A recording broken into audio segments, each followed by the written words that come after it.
Fi'li itu yang pertama. Qasdul fi'li artinya menyengajakan perbuatan, bahwa perbuatan yang kita lakukan itu benar-benar dalam kesadaran kita, bukan di luar batas kesadaran. Sudah? Yang kedua, at-ta'yin, membuat secara spesifikasi ibadah yang akan kita lakukan. Kalau dalam sholat itu disebut apakah sholat zuhur, apakah sholat asar. Jadi tidak boleh misalkan kita sholat subuh, sahaja aku sholat karena Allah Ta'ala, nggak boleh. Harus disebut subuhnya, harus disebut duhurnya. Kalau wudu ya disebut nawaitul wudu'a, disebut wudu. Sudah disebut. Termasuk dalam bab ta'yin ini, kalau di dalam wudu disebutkan di dalam kitab ini, di dalam kitab syarahnya, Syarah Matan Ghayah wa Taqrib, nama kitabnya Fathul Qarib. Nama kitabnya Fathul Qarib, karangan Ibnu Qasim Al-Ghazi. Kata beliau, apa kata beliau? Kalau kita berwudu harus disebutkan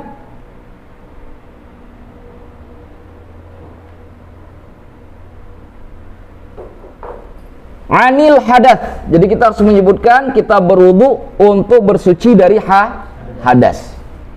Fa illam yaqul anil hadath, kalau dia tidak menyebutkan daripada hadas, lam yasih, maka wudunya tidak sah. Jadi tidak boleh aku berniat berwudu, tapi aku berniat wudu untuk menghilangkan hadas. Bukan menghilangkan najis. Wudu itu hadas. Kalau najis itu ya dicuci menghilangkannya. Bukan dengan cara berwudu. Kita misalkan kencing, berwudu bisa menghilangkan najis? Enggak, cuci dulu bagian itu.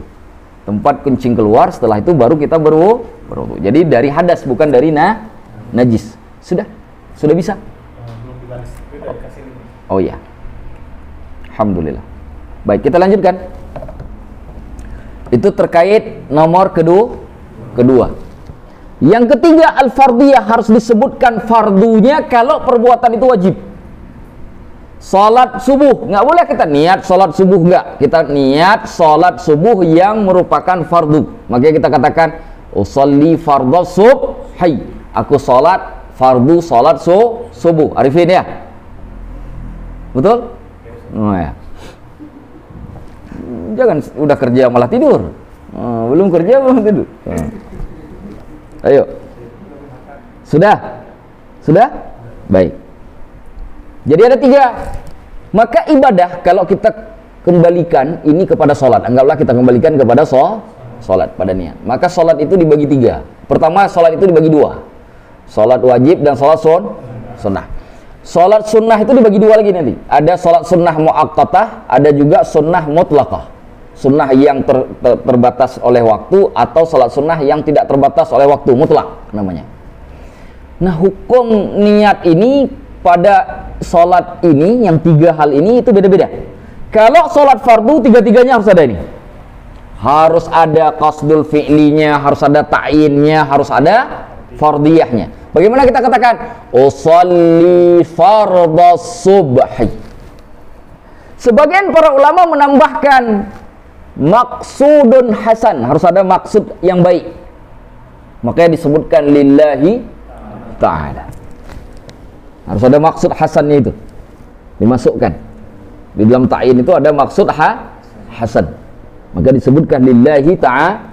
Ustaz, kalau yang tidak dilafadzkan dengan lidah apa? Masukkan ke dalam hati.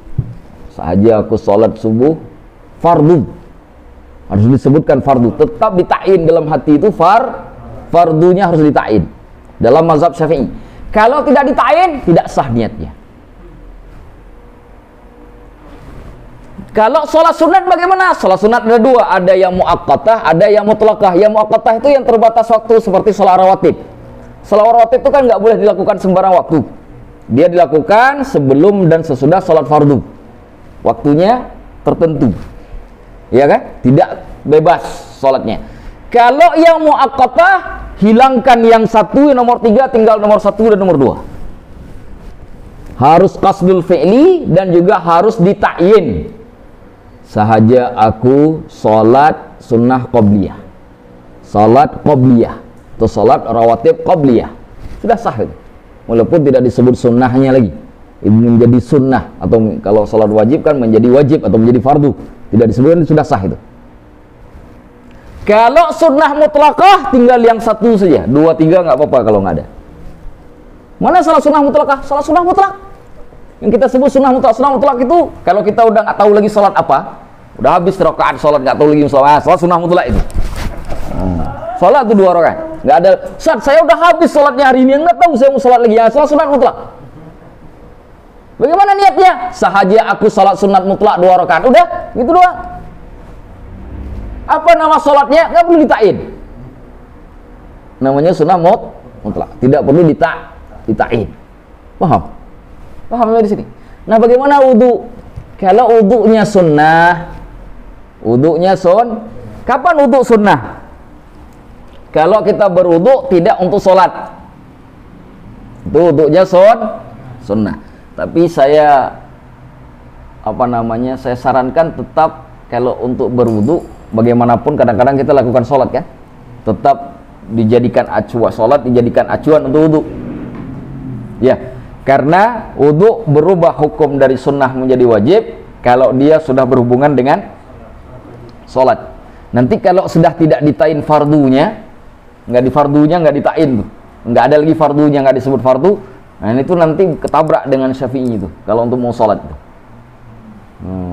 Ya, jadi kalau wudu tetapi memang dalam hukum wudu yang dilakukan sebelum masuknya waktu sholat itu lebih banyak pahalanya, walaupun hukumnya sunnah, daripada wudu yang dilakukan setelah masuk waktu sholat walaupun hukumnya wajib. Maka ada perbuatan sunnah yang pahalanya lebih besar dari pahala wajib. Ada. Salah satunya wudu sebelum waktu masuk sholat, karena wudu sesudah masuknya waktu sholat hukumnya wajib, tapi sebelum masuknya waktu sholat hukumnya sunnah. Sedangkan wudu sebelum masuknya waktu sholat itu lebih baik, lebih besar pahalanya dibanding. Kenapa begitu? Karena yang sunnah dapat yang wajib nggak dapat sunnah. Paham? Satu lagi, orang yang mengucapkan salam terlebih dahulu, hukumnya sunnah apa wajib? Sunnah. Yang jawab, mana yang lebih baik? Yang wajib apa yang sunnah? Yang sunnah. Kenapa? Karena yang sunnah ketika melakukan sunnah mendorong orang lain untuk melakukan yang wajib, maka dia lebih besar pahalanya. Sedangkan yang wajib tidak menjadikan orang ini dapat sunnah. Paham maksud saya? Nah, itulah yang disebut perbuatan sunnah pahalanya lebih besar pada pahala wajib. Kenapa? Karena pahala sunnah mendorong adanya wajib. Nah, jadi bukan karena dia berdiri sendiri, tapi karena mendorong kepada yang wajib. Secara kaidah fikih usul fikih tidak bertentangan. Karena bagaimanapun yang wajib tidak bisa tergantikan oleh Makanya kalau wudu pada saat waktu sunnah sebelum atau salat tetap dilakukan seperti wudunya salat wudunya fardu. Supaya apa? Begitu masuk waktu salat, sunnah itu masih bisa dilakukan, wudu tersebut masih bisa digunakan untuk salat Paham maksud saya, Aris? Kira-kira paham? Maka bagaimana caranya? Ditain tiga-tiganya. Tiga-tiganya ini masuk nih, masukkan semuanya. Qasdul fi'linya dapat, ta'innya harus jelas. Maka ta'innya berwudu untuk mengangkat hadas itu ta'in tuh. Fardunya sebutkan fardu karena kita mau menggunakannya untuk sholat fardu. Misalkan kita ini sedang matahari pas di atas kepala, kan belum boleh sholat, belum azan, tapi kita wudu, sudah kita niatkan untuk supaya kita bisa masuk masjid, begitu nanti azan kita mau sholat, ya kan? Padahal wudu kita itu masih hukumnya sunnah, tapi karena kita niatkan untuk fardu supaya kita tidak keluar masjid lagi, maka gunakan itu.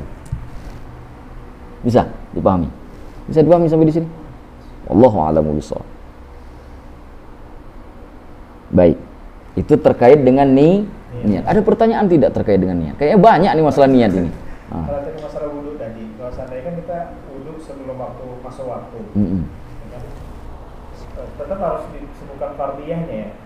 Walaupun nanti misalnya kita di sana di masjid tuh niatnya pengen wudu lagi misalnya gitu. Kalau pengen wudu lagi emang nggak usah. Iya. Iya. Kalau misalkan mau ini lagi, cuma begini. Wudu sunnah itu bukan hanya sunnah ketika untuk sholat wajib saja. Dia bukan hanya wajib untuk sholat wajib saja, dia menjadi wajib juga untuk sholat sunnah. Kita masuk masjid. Masuk masjid itu kapan saja ada sholat 2 rakaat itu. Betul tidak? Nggak peduli jam 9 pagi, 10 pagi, jam 2 siang, atau jam 12 malam sekalipun kita masuk masjid, ada sholat sunnah 2 rakaat. sholat sunat tahiyatul masjid. Nah, ketika kita masuk masjid kita pengen sholat 2 rakaat, itu wudu tadi wajib tidak? Wajib. Jadi wajib jadi. Iya, karena terikat dengan sholat. Maka saya sarankan ya wudunya ya untuk wudu supaya bisa kita sholat. Nanti ada wudu yang kita tidak kaitkan dengan sholat, seperti wudunya orang mau tidur, ya kan? Karena kalau tidur sudah pasti batal wudu itu, ya dong. Kalau tidur batal nggak? Kalau kita tidur batal. Tidur itu membatalkan wudu. Ragu-ragu kayaknya nih. Jangan-jangan nanti udah tidur, udah ambil wudu sebelum tidur pulas, bikin pulau lagi, bangun nggak lagi ngambil wudu, tak sah sholatnya. Jadi tidur itu membatalkan wudu. Kita tahu kalau kita tidur, kalau kita bangun, wudu kita batal.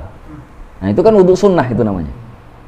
Nah, ya kan? Karena tidak kita kaitkan dengan sholat. Tapi kalau sudah ke masjid, kaitkan dengan sholat. Walaupun sholat yang kita lakukan sholat sunnah, bukan hanya sholat wajib. Paham maksud saya? Bisa mudah dipahami? Mudah dipahami? Alhamdulillah. Nanti saya ujiankan. Udah mulai asraf udah begini-begini nih hati. Mau diujiankan kata Ustaz. Kata Ustaz diujiankan nih, bahaya ini kata asraf. Catatan belum sempurna lagi. Baik. Ada pertanyaan lagi? Clear ya terkait dengan niat ya. Kapan diniatkan? Ketika mencuci sebagian wajah. Kenapa wajah? Karena wajah yang wajib. Anggota wudu yang dicuci itu yang wajib. Di wajah, kan saya bilang tadi di mana? Jangan dibalik lagi. Jangan ditanyakan lagi. Makanya kalimatnya lihat baca itu. Inda ghaslil wajhi, pada saat mencuci wajah.